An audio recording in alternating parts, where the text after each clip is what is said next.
Today I want to tell you a story about a family most folks in Pomona don't know much about anymore, though they ought to. It's the story of James and Iona Washington and their family, one of the first black families to settle in Pomona way back in the 1880s. The year was 1887, and the country was still shaking off the dust of the Civil War. Out in Texas, there lived a man named James Washington and his wife Iona. They had both been born into slavery, and when freedom finally came, they didn't waste it. They wanted something bigger, a chance to live a life where their children could breathe, work, dream, without the lash of the old South hanging over them. Now the story goes that James and Iona dreamed of going all the way to Africa.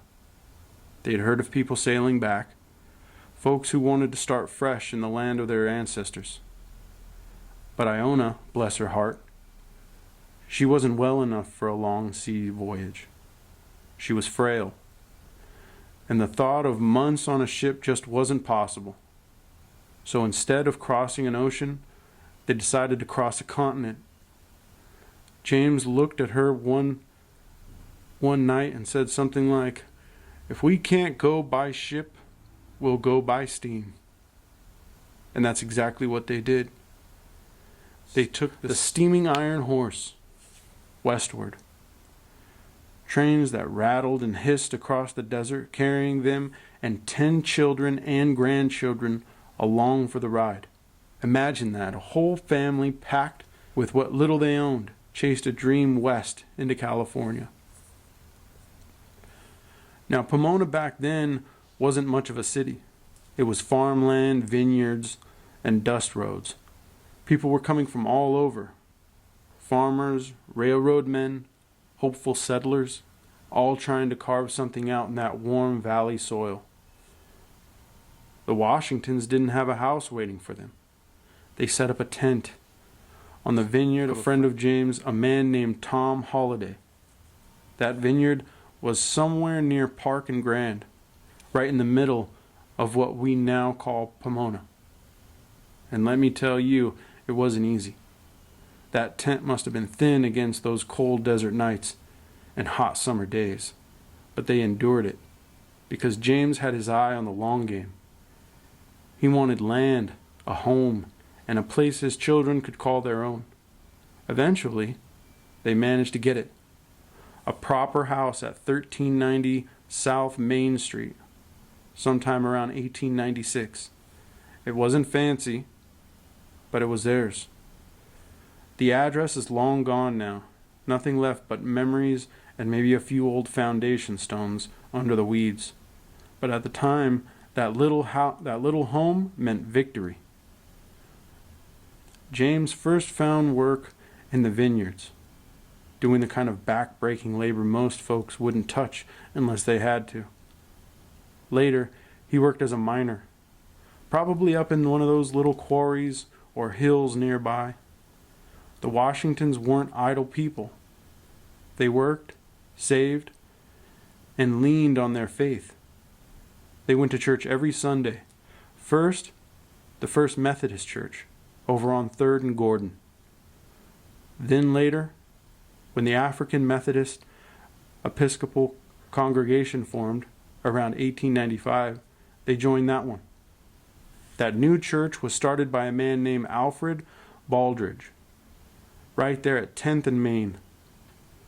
And it became a cornerstone for Pomona's small but growing black community. That church was more than a place of worship. It was a place of refuge, of belonging. Folks could meet, talk about their troubles, and raise their children in faith and dignity. You can bet that's where the Washingtons gathered every week, dressed in their best, singing hymns that carried their past sorrows and future hopes. Now, Pomona might have been full of opportunity, but it wasn't exactly welcoming to everyone. Not long after the Washingtons settled, another black family tried to move in town. They never got a chance. Before they could even unpack, their house was burned down, torched by locals who wanted to send a message. That fire wasn't just wood and smoke. It was hatred, fear, and ignorance. And the Washingtons saw it. They lived right there, saw the ashes smoldering. That was a warning meant for them too. But James and Iona, they didn't leave. They stayed put. They raised their family right there on Main Street, facing down the quiet kind of danger that doesn't always make the papers. The looks, the whispers, the threats. They knew that leaving would be giving up something they'd fought too hard to have. See, the Washingtons believed in the promise of the West, not the gold or the glory, but the freedom. They planted roots, not just in the soil, but in the soul of Pomona. Their children grew up there. Their grandchildren did too. They went to local schools, joined the workforce, served their community. They became part of Pomona's bones, even when history tried to forget them. And years later, one of their descendants, Nancy Washington, told their story. She remembered the hardships, the tent, the move, the racism, but also the laughter, the songs, and the sense of pride that never left her family. It's through people like Nancy that the story even survives at all. Without her, the Washingtons might have just become another line lost to time. The Washington home on South Main is gone now, but their legacy isn't. In 2008, the Washington family held a reunion in Pomona. Descendants from all over came back to honor where it all began. There were photos, hugs, and stories shared about James and Iona, about how their courage carried generations forward. And you know what they said at that reunion? They said their ancestors were pioneers without monuments. No statues, no plaques, just memory, passed hand to hand, story to story. The Washingtons weren't famous, but they were important. They were among the first to prove that black families could own land, build homes, and stand their ground in a place that wasn't always ready for them. They showed that courage isn't about swinging fists. It's about standing firm, tending your garden, and singing hymns in a place that once told you to leave.